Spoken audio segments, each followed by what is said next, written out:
So here we have the special edition Golf GTI TCR on a 20 plate.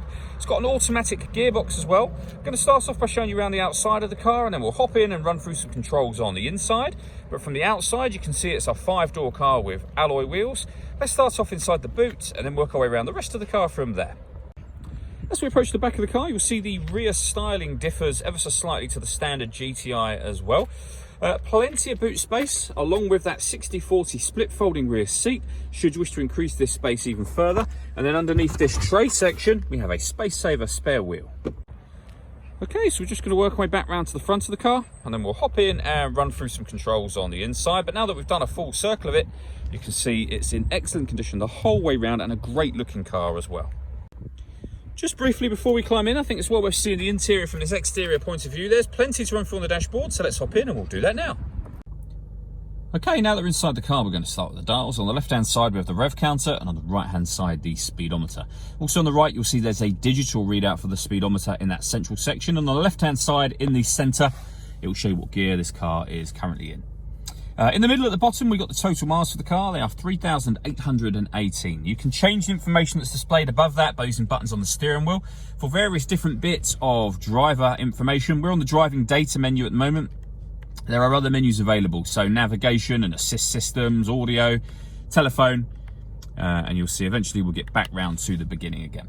If we back out to the steering wheel, on the right-hand side are the buttons I was using just a moment ago, as well as voice activation for the phone. And on the left-hand side, we have further stereo controls here. We've also got cruise control.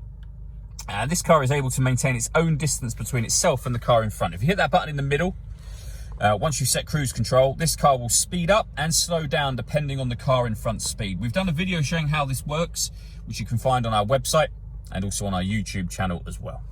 Over in the center, we have the touchscreen for the car. This is where, amongst other things, you can pair your phone. It's also where you'll find your music. So with regards to the radio, we have DAB, FM and AM. If you want to listen to your own music, you can do, and you've got plenty of ways in which to do that as well. And they include, once you pair your phone, Bluetooth audio, so you can stream your music wirelessly.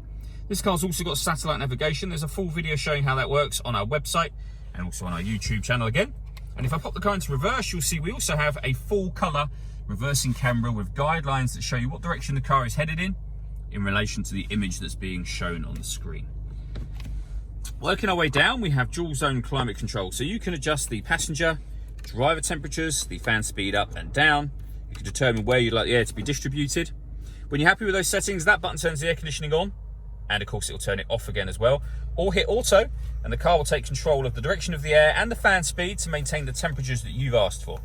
To override it, just readjust the fans at any point in time you want to. We've also got heated driver and passenger seats, both with 3 different heat settings each as well.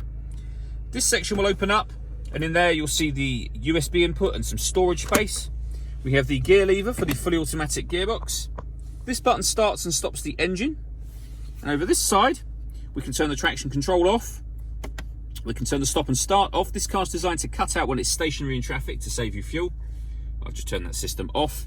And then the button above that, if we give that a press, you can put the car in eco, normal, sport, or individual mode. And under individual, they are all of the things that you can customize. So if you want, you can have the engine sound on sport. Everything else about the car will be normal unless you change it. All that leaves me to say is thank you for taking the time to watch this video. If you'd like to come and see the car in person and have a test drive, please feel free to call any of our MJA sites. We'd love to hear from you soon.